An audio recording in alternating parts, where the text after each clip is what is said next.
Hi, John Dick here, philanthropist, urging you to save the noble lemming. Okay, now that we've sorted out the important stuff, let's talk about wetness in SCUM. Now, before you just go and wet yourself, there's a few things you should know. So I'm going to jump right into this video blog. So, what's different between SCUM and other survival games when it comes to getting wet? Let me explain it by examining this sharp-dressed young man. It's easy to see that he's fully capable of surviving almost anything that nature can throw at him. The secret of his success is multiple layers of clothing that SCUM supports. Each piece of cloth has important properties like heat insulation, armor, inventory slots, and finally, there's a wetness property. All of these parameters are defined by material, meaning that a flannel shirt will perform differently than a leather jacket. As you can see from the inventory perspective, there are groups of layers per body region. The top group is assigned to the character's head, the middle one covers the torso area, while the bottom part is for legs and feet.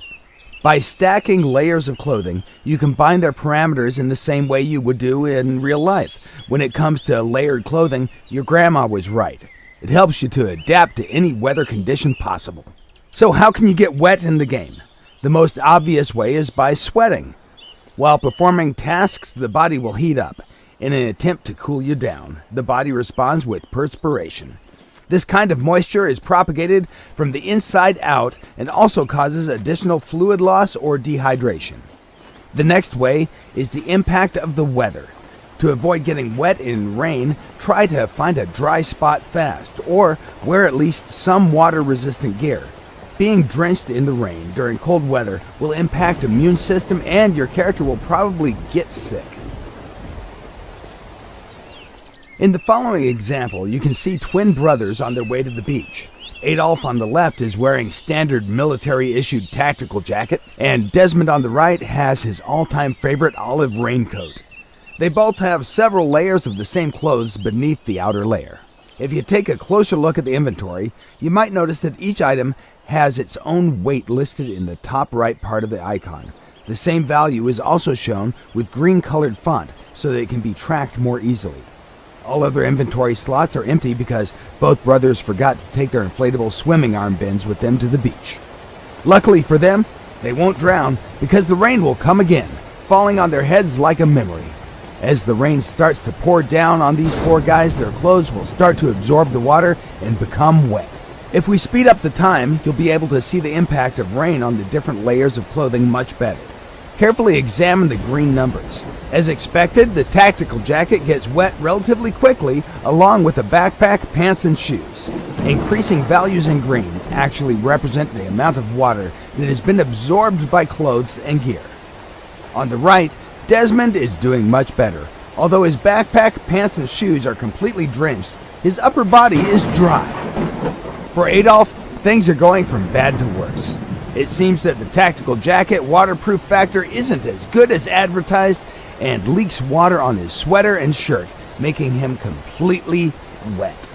Furthermore, as Adolf's clothes are getting wet, they're also getting heavier, meaning that he'll be carrying an additional 13 plus ounces of weight all the way back home. This will certainly affect his calorie consumption during that trip, and his performance will suffer as well. In SCUM, moisture absorption and retention depends on the material that's being used for clothing. Let's bring out the sunshine again. Do notice that both guys were standing completely still in heavy rain just because we asked them nicely. These guys are true heroes. Now, it's time to see what happened with the inner layers of clothing. As you can see, Adolf's sweater is all wet, while Desmond's is still dry. If we drop the sweaters down, you can see that the same thing also happened to their hipster shirts. In the previous part of the video, you might have noticed that different parts of the clothing can absorb or retain different percentages of water. As in real life, some parts of the body can become wetter than others. In SCUM, we handle wetness per body part along with separate layers of clothes that can have different wetness values also. This means that parts of your gear can be dry or wet depending on what you do. Body parts that are covered separately are feet, legs, torso, hands, and head. If you're standing in the water up to your waistline, then only your legs and feet will be wet. the rest of your body will stay dry. Also, if you jump into the water, your gear will almost instantly become fully wet, even if you have a raincoat or some other water-resistant clothing that isn't fully sealed. It will not help you to stay dry. The success formula here is, if you want to keep your gear dry, stay away from the bodies of water, or at least drop everything to the ground before you enter. In this section of the video, our guy has just practiced some swimming in the shallow waters, keeping his gear with him to protect it from thieves and bears. He did leave an old orange shirt on the beach in case he's gonna need some dry clothes later. Or at least, that's what we were thinking he was up to. However, his plan was much more sinister.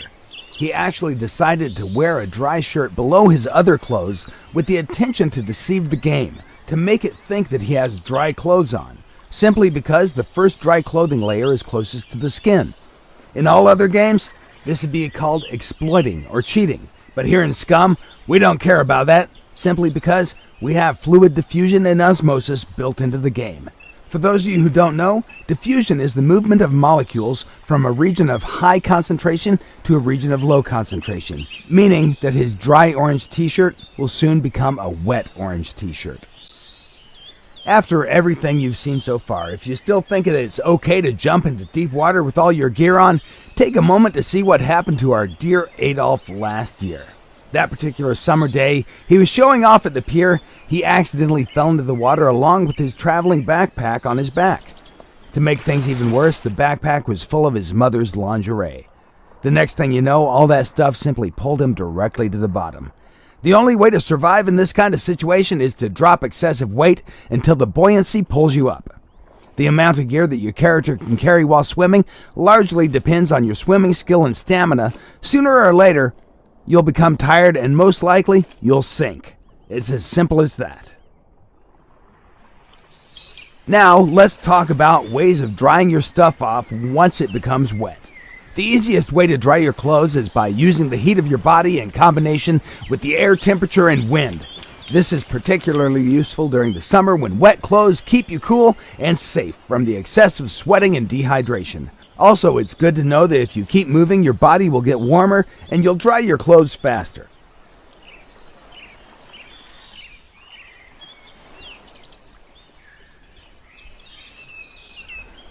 In the current example, you can see that simply by standing in the sunlight, you can dry your gear.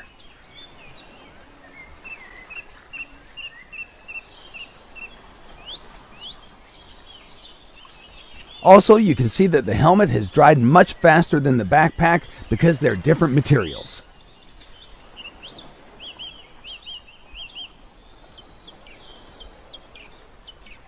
In the situations where air temperature is low, you can use heat sources to dry your clothes.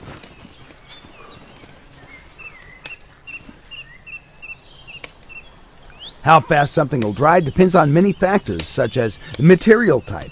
Items that conduct heat better will be dried faster. The amount of water absorbed. If more water is absorbed, it takes more time for clothes to dry. Relative humidity.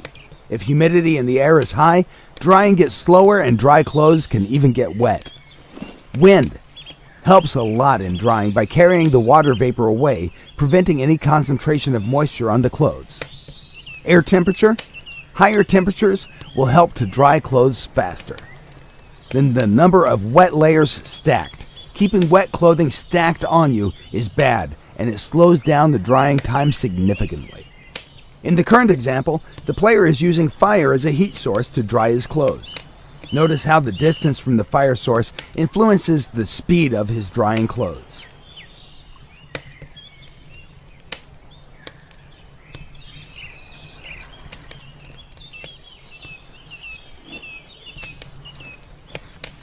While the shirt, being closest to the fire, is almost dry, a jock jacket is a bit damp. On the other hand, pants that were on the character the whole time are still fully wet since they were far away from the heat source. To reduce drying time, keep your wet clothes spread near the heat source.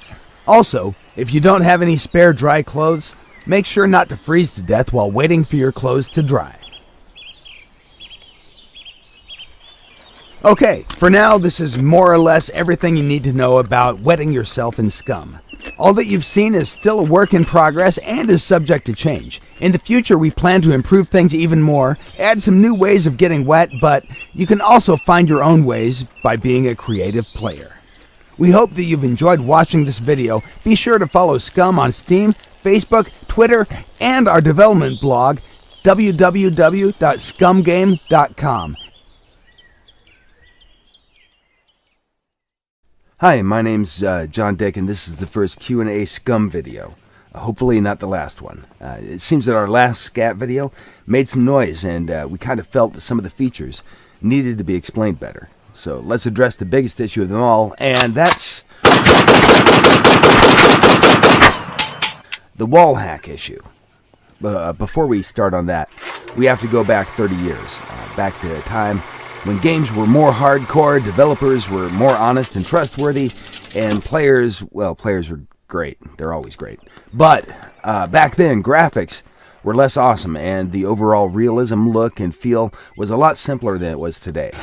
With time, gamers have embraced certain standards, and although many of those things don't exist in real life, it's normal to have a health bar as an indication of your health status, blood stains, or a grayscale effect when you get wounded. It's okay to have crosshairs also, especially because it's difficult to aim in a 3D world rendered on 2D screens. Without these elements, the gaming experience will not be as enjoyable as it is. And why are things like that? Well, the answer is pretty simple. When in real life we have basic senses, a gut sense, and some have a sense of humor also. In games, we're limited to only visual and sounds. So if you want to simulate them, they have to be either rendered or played as sounds. In SCUM, we simulate what characters see, hear, and feel in general, and then send that information to players that control them. Here's where the body control unit kicks in. Before we started to work on SCUM, we talked about the realism and how it's presented in survival games today. If you take a minimal approach, then your character might die without any obvious reason. One minute, you're a happy character just running around doing your thing, and the next minute, you're a corpse. In real life, before you die, your body will send warning signals like pain, discomfort, sometimes months before bad things happen. SCUM isn't just a game, it's a universe. Prisoners are implanted with BCUs that track them and can broadcast video for prisoners' eyes directly to live TV. BCUs are connected to the character's spinal cord. They can collect subjects' health status, affect the hormone levels, even take control of the character if necessary. They can also render data in front of the character's eyes. And once the BCU is removed, a HUD will be significantly reduced or removed. With BCUs, all prisoners are connected in one huge hive. The second thing we have to address are human eyes and how they work. In short, our eyes have central and peripheral vision that can't be simulated in computer games. For both eyes combined, horizontal field of view is between 200 and 220 degrees, while central vision is only about 5 degrees in the center. Visual acuity declines by about 50% every 2.5 degrees from the center up to about 30 degrees, at which point visual acuity declines even more steeply. If we try to simulate this on a computer screen, it would look something like this. The central vision helps to focus straight ahead, to see details sharply, and peripheral vision is used for detecting motion. While the central vision is good at various distances, the peripheral is good for large or close objects. The loss of peripheral vision while retaining central vision is known as tunnel vision. SCUM simulates what your character sees by projecting imaginary curves. Everything in those curves can be detected by the tactics skill. For distant objects, players will have to use only a small fraction of the vision to keep their target in focus. You can see that curves are set in a way that characters can detect bigger, closer, or moving objects with ease. In combination with the awareness skill, this curve is also used when rendering camouflaged enemies at a close range. Here's an experimental feature that we've added for the focus mode. By using the right mouse button to enter the focus mode, players will gain a slight magnification of the view, but they'll lose some part of their peripheral vision.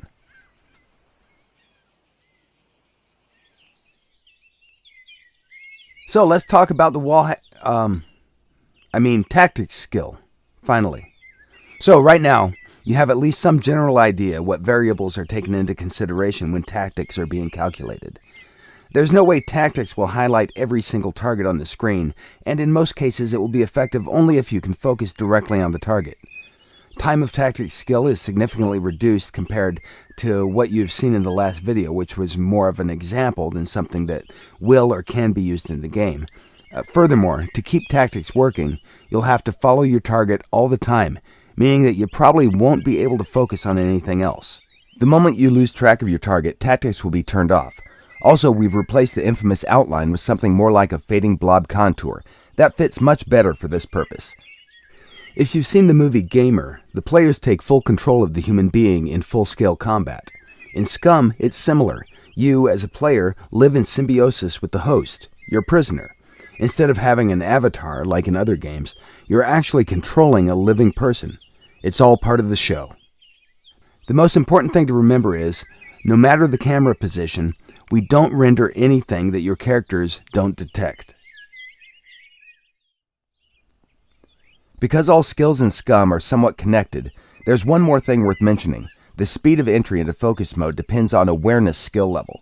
This means that if your target is moving fast, low skill level characters will not be able to zoom fast enough to lock the target before it disappears behind the obstacle. In the game, there will be around 30 different skills you'll be able to assign to your character. Some of the skills will be available at the release date, others will be added during the early access. Even if you don't assign some skills during the character creation process, they can be learned later in the game. When we present stuff in the development blog videos, all the skills are on advanced levels and they look powerful. And that's the point of advanced skills, the main area of expertise of your convict. The bad news is that investing too many points in this specific skill will make your other skills weak. It'll be up to you to choose what your host has learned before he became the prisoner, so choose wisely. Alright, it's time for a little Q&A. First question is, what happens when you die? Well, your soul is sucked into the eternal void, and you spend an agonizing... Oh, wait, you mean in the game. Okay. Well, in the game when you die, it depends on how famous you are. If you've collected enough fame points, you can spend them to get resurrected in the game. If not, your character will be lost, but you can start with a new one, of course. This system will be available after early access, probably, or the early access version of the fame points will be simplified. Still working on it. How long does a game session last? This one can't be answered easily. SCUM will have 3 different layers of gameplay, or we can call them entry levels. Some of them will have short sessions, like 20-30 minute tops, while others will have sessions that'll take hundreds of hours. It all depends on how players would prefer to play the game. We'll talk later about these different layers of gameplay. Question number 3. What are some ways to balance the servers depending on the skills of the players? That's a very good question. SCUM will not have classic random played sessions as Battle Royale games have. Because of how SCUM is designed with different gameplay layers, it's almost impossible to make matchmaking.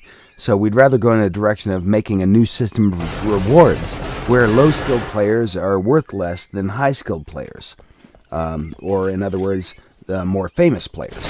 That way we can create a pressure reward system that works well for both types of players. Question number 4, will there be a map? And if so, will it have markers? We're not sure if players will have access to a map at the beginning.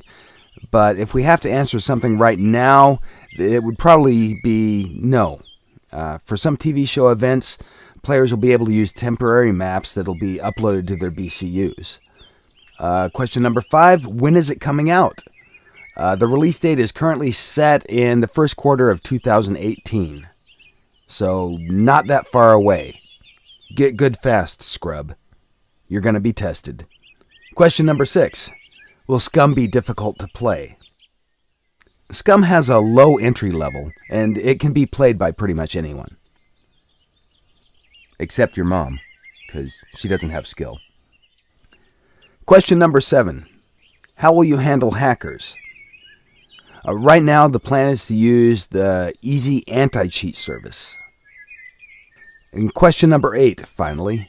How many players per server? We're targeting 64 plus players per server, so plenty of room for everyone. Thank you for watching this Q&A. Bear in mind that everything you saw here is a work in progress and is subject to change. We plan to test out all the features, and if some of them turn out to be overpowered, they'll be adjusted or removed from the game. We appreciate your feedback, as always, and look forward to playing SCUM with you in the near future.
Hi, my name's John Dick, and in this development blog video, we'll cover 4 different skill sets: stealth, camouflage, awareness, and tactics. These skills dynamically change depending on external influences or choices you make with your character during game time. Before we start with the scat video, we'd like to say something about the unfair advantage of third-person perspective over first-person perspective. In the current video, we've recreated the worst-case scenario that players can experience in all third-person shooting games today. Not only that TPP is unfair over FPP, it's unfair in general since players on elevated positions have a huge advantage over other players. So far, there's no game that has provided a solution for this problem. Some games do offer split servers depending on the view, but in our opinion, that's kind of lame.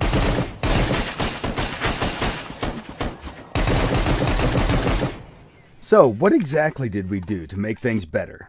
In SCUM, everything you experience is a projection of what your character experiences in the game. No matter which view you prefer, you will not be able to see things if your character doesn't see them or feel them. This means if you want to see behind the wall, you'll have to take a peek and risk compromising your position. The moment you take a look, your character's awareness will kick in. What will be shown to you on the screen is a result of complex equations that involve your character's awareness and tactic skill versus the enemy's stealth and camouflage skills. The red outlines representing that tactic skill have been activated also. Notice that it works for both the first-person and third-person perspective. Once tactics time expires, you'll lose information about the enemy's position. The only way to get it again is to take another look. Okay, let's cover the tactics skill first. Tactics is linked with the intelligence attribute and represents the ability to predict trajectories of objects in 3D space. Imagine you're looking through the window and notice a car slowing down at the crossroad with a left turn signal turned on. Even if you stop looking at that car, you'll have a rough idea about its trajectory. In the video, the character on the right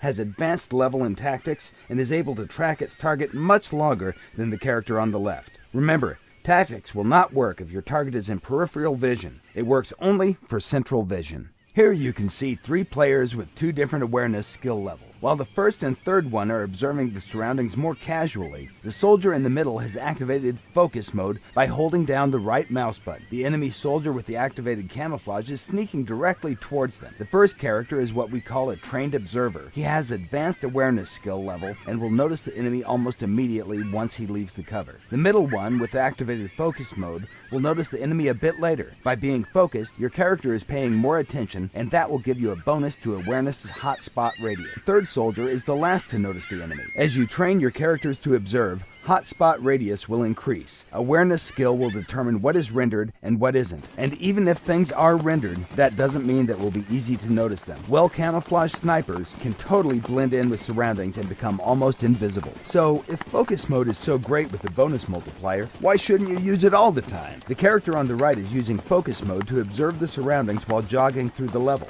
His stamina is dropping slightly faster than the stamina of the character on the left. The influence of the focus mode is really small, but still, if you combine all the other factors that impact your character's performance, it may be crucial in life and death situations. Awareness is defined by 2 factors, hotspot radius and fall-off radius. If the camouflaged objects are farther away and out of fall-off radius, your character will not be able to see them, unless he has some sort of magnification, for example, a sniper rifle. All magnifying devices automatically add bonuses to hotspot and fall-off, making it easier for you to notice things at higher distances. Looking through the scope also automatically activates the focus mode. Awareness is not only useful in combat situations, it also provides you with benefits when you're searching for useful items like food or gear. If you use focus mode, awareness will highlight the items within your spot radius. This will help you to see them from a distance, which is especially useful for smaller items. Characters with low awareness skill will have to come closer to detect the same items. During the nighttime, awareness spot radius is significantly reduced. Unless you find some kind of night vision device, you'll not be able to detect things with the same efficiency as during the day.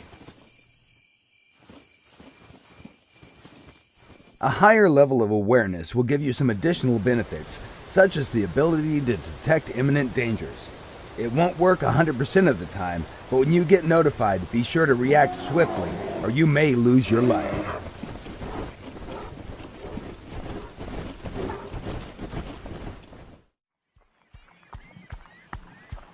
Okay, let's cover the stealth skill now. The stealth skill is linked with the dexterity attribute, but it also depends on other factors. To determine the final level of noise that your character makes, we first analyze the type and amount of gear your character carries. Then we take into consideration the movement and ground material type. This is the starting point of the noise level calculations.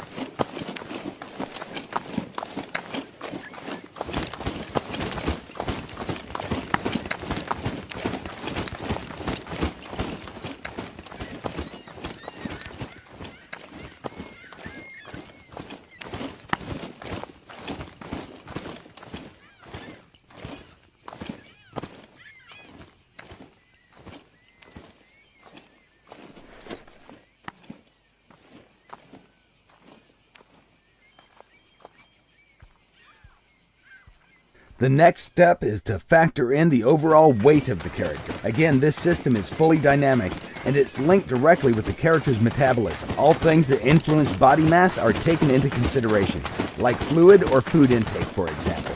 The larger the body, the more noise it will make.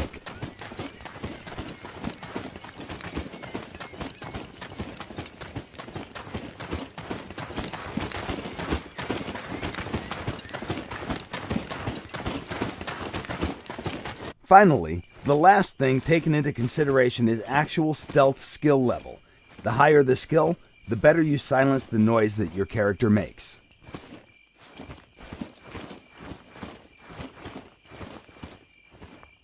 Modern gaming engines have many limitations. Don't you simply hate when you think that you're safely hidden far away in dense foliage just to realize that you stick out like a dog's balls? In SCUM, our methods allow players to be equally competitive regardless of the graphical settings they use to play the game. The guy at camp is preparing some delicious beans. Let's call him Donald. 3 soldiers are approaching him over the hill. The left one, called Huey, is crawling through dense vegetation. The middle one, Dewey, is crouching his way towards the larger bush, and the right one is simply walking straight in the open like John Wayne in Sands of Iwo Jima. Let's address him as Louie. Notice that from the Donald's perspective, he only sees Louie. Dewey is well hidden in the bush, while Huey can't be seen because he's well camouflaged. On far distances, the game engine doesn't render foliage, yet still Huey is invisible until he decides to blow his cover simply by changing his stance. At that moment, his camouflage has been terminated and he becomes visible. The camouflage skill can only be activated in dense foliage when your character is prone and out of plain sight. Everything you just saw is still in development, but in short, these were the basics of SCAT skills. Thank you for watching, and be sure to follow us on Facebook, Twitter, and our development blog at www.scumgame.com. By the way, did you notice all 7 people in this scene? No? Congratulations! You just got wasted. Get good, scrub. Don't forget to check out our other SCUM videos for more features and general badassery. We'll see you next time. Hi, my name's John Dick, here to explain how rifle and sniping skills work in SCUM. SCUM is an open-world survival game with a realistic approach to gameplay. In SCUM, you'll be able to create unique characters with different attributes and skill sets. The rifle's skill is inherited from the strength attribute, which generally defines everything related to muscle power. Sniping is linked to intelligence. Although both these skills require weapons, the former covers weapon handling, short-distance shooting, movement with weapons, and weapon maintenance, while the latter covers expertise in long-range shooting. The first thing we'll cover are the various stances and their relation to crosshair size. As with other combat games, crosshair size defines the scatter radius. This works in SCUM just as it works in other games. What's different in SCUM, however, are the additional factors that influence the size of the scatter radius. The most important factor is skill level. The rifle's skill is inherited from the strength attribute, which generally defines everything related to muscle power. If you want to be a good rifleman, you simply invest points in strength. Higher strength means better recoil control. The caliber of the bullet also influences weapon recoil. Stamina is another factor. If the characters are exhausted, ill, wounded, or drugged, their ability to handle weapons will be reduced. The amount of stamina, overall body condition, and metabolism processes depend largely on the constitution attribute. This means that even though the rifle skill is linked to the strength attribute, it also depends on other body attributes. After all, human bodies are complex machines. Scatter radius is significantly reduced when the player aims down the sight. Previous factors still apply, but since the player holds the weapon firmly and aims down the sight, the recoil is reduced and shot groupings are tighter.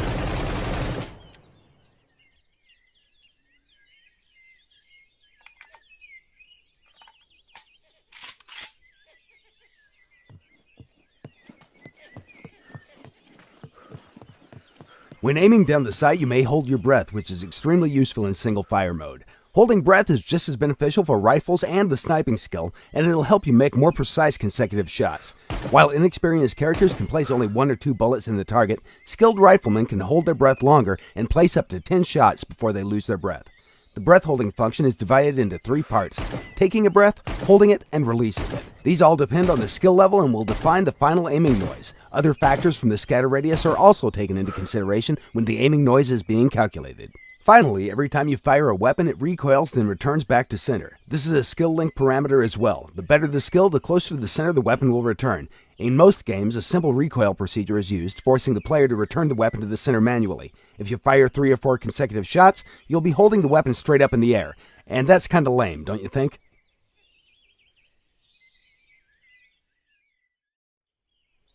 In the current scene, you can see two different characters with different stats. The character on the left is a slim person with below average strength attribute and maximum dexterity. The character on the right is suffering from accumulated fatigue and disease. Because of this, his strength attribute has been temporarily reduced. His rifle skill has been influenced by a strength drop and thus has been reduced from advanced to basic. This is actually a representation of how metabolism and external factors influence your character in the game.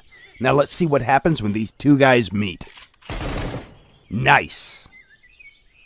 Now let's talk about the sniping skill. The sniping skill is weighted with the intelligence attribute, and you need a weapon and a scope for sniping. To mount a scope on the weapon, you'll first have to mount a rail. Also, you can mount numerous different scopes on a weapon with an attached rail. The first time you mount the scope, you'll have to calibrate it. The rifle scope calibration is called zeroing. At the moment, SCUM supports a simple zeroing procedure, but we can make it fully realistic if this is what you desire. To zero your weapon, find a target at a certain distance, for example, a target set 100 meters away. Set your zero value to 100 meters and fire one round at the very center of the target. Check where the shot went and adjust the windage factor. Repeat the process until you get your shots perfectly centered. One windage click equals 1 millidot marker. In case you drop your weapon or it gets damaged, you'll probably have to repeat its zeroing. For the bullet trajectory, we use G1 ballistic formulas. In SCUM, the bullet's trajectory is influenced by caliber, ballistic coefficient, wind, temperature, humidity, air pressure, altitude, and, of course, gravity. Most of these values are on the left. Once you find your target, first you need to estimate all the mentioned parameters. By quickly pressing the control key, your character will start to calculate everything. This calculation will take a long time for an inexperienced character and will not provide you with precise results. We refer to this action as ranging a target. Once you determine the range, you can adjust zero value or aim at a specific chevron marker. The current scope is factory adjusted for SVD, but it can be used for all other weapons as well. However, chevrons will only work for SVD since they have been calibrated for SVD's standard ammunition. The SVD scope has a built-in rangefinder that enables you to quickly estimate a target's distance too. When you develop more skill, you'll be able to range targets faster and with more precision, which is crucial if you need to kill your target quickly. A skillful sniper will be able to engage more targets at different distances than an inexperienced one. Furthermore, the skill also defines how far the sniper can range targets. As you gather experience points, your character's sniping skill grows, and in time, your target ranging distances will improve. It's understandable that there's no such thing as an innate ability to determine the exact ranging values. The currently shown values are for testing purposes only. We can replace them with descriptions like low, medium, or high humidity, for example, or leave them as they are depending on what the community wants. In the future, temperature, humidity, and pressure will be linked to a survival skill and shown accordingly depending on the skill level. In the current example, the sniper engages multiple moving targets. The first two targets move at a walking pace, the second two move at a jogging speed, and the last one, set 1,000 meters away, moves at an average running speed. Please do notice that the sniper isn't even trying to hold his breath for the first few shots. As it's difficult to range moving targets set more than 600 meters away, it's smart to aim at the bottom of the target or to use a static object near the target to get the reading. A skillful sniper will be able to use milldots to hit targets moving at different distances. For the really distant targets, the player can use the windage knob adjustment to set up the aiming at a specific milldot. Take your time, breathe, you got this.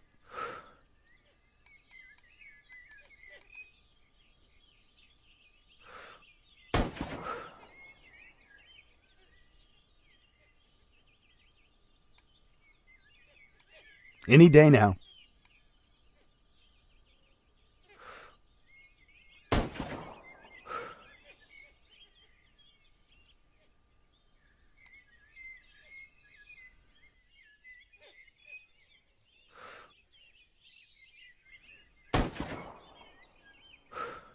Nice shot.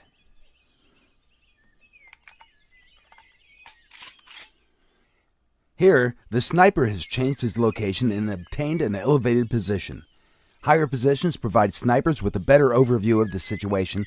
However, shooting from higher altitudes at the targets located below has an impact on the bullet's trajectories, especially when the air pressure changes depending on the altitude.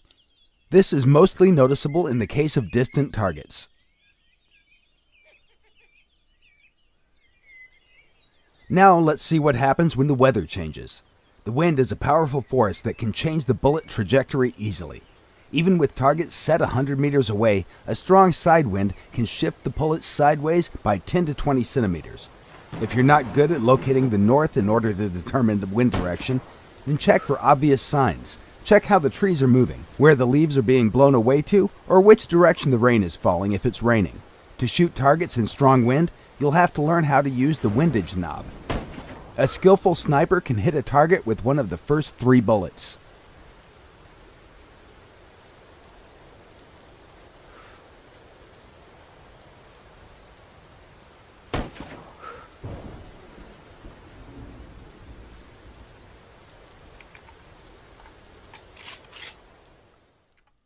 In this short clip, you can see different weapons using the same type of scope. Notice how the SVD has a stronger bullet than the AK. The SVD's kickback is more powerful, and the AK can't even reach the target by aiming at the same chevron. Now, let's see how all this actually works in the game itself.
These have been the very basics about the rifles and sniping skills. Naturally, we plan to improve things even more and add many new features as well. Thank you for watching, and be sure to follow us on Facebook, Twitter, and our development blog at scumgame.com. No rabbits were harmed during the recording of this video blog presentation.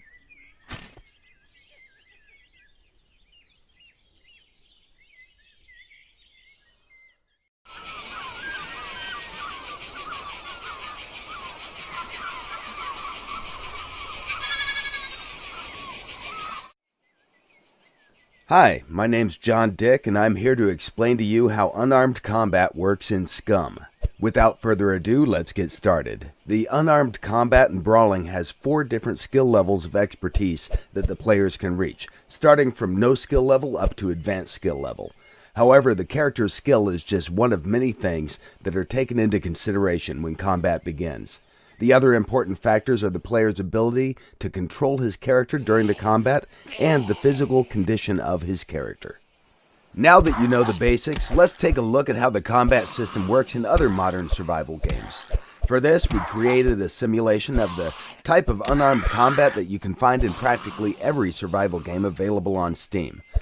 From what you can see here, the character is constrained at the hip, but you can tilt their upper body and throw random punches toward your opponent. The camera is locked behind the character. It doesn't provide the player with a good overview of the situation, and most of the time it's really hard to tell where the punch will land. Obviously, this is a very basic implementation, and we could have done it the same in SCUM, but we wanted to make something different. So, what exactly did we do in SCUM to make things better?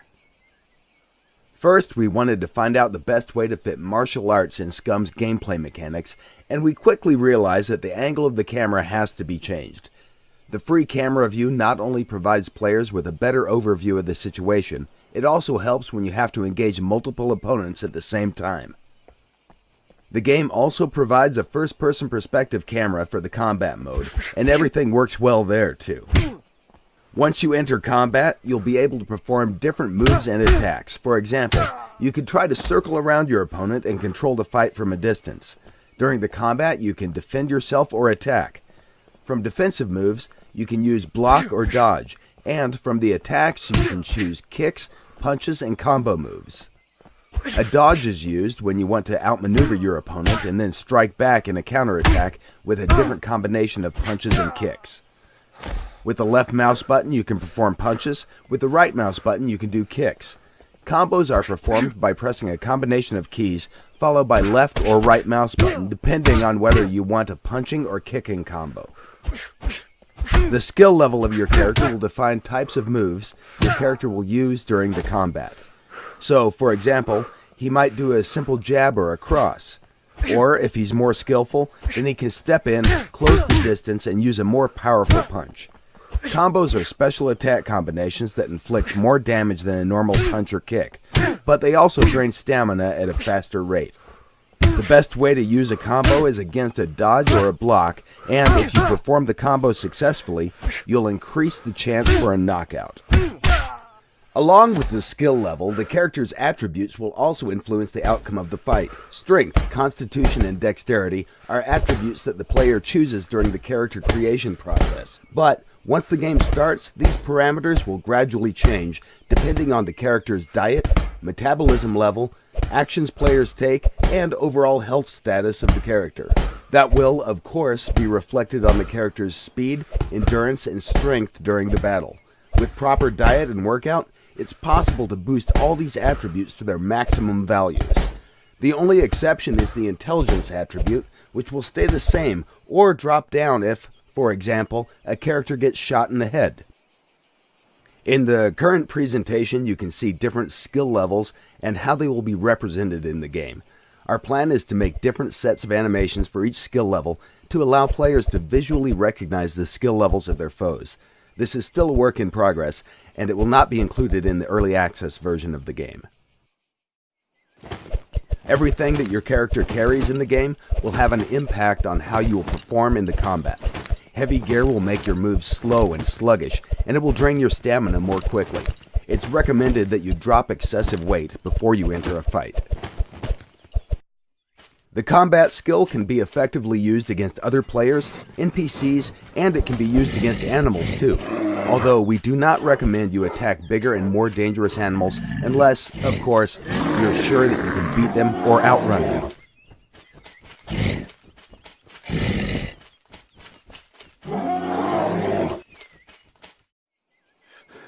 In short, these were the basics about SCUM unarmed combat skill, and everything you saw is still a work in progress. We aim for further optimization of the combat process to make it more fluid and enjoyable. Future plans are to replace mocaps with more realistic animations, to make hit reactions for blocks, and, because our system is modular, once everything is set up, we plan to include other martial arts as additional combat skills that players will be able to choose. We hope you have enjoyed this presentation, and if you want to find out more about SCUM, be sure to follow us on Facebook, Twitter, or our dev blog on scumgame.com.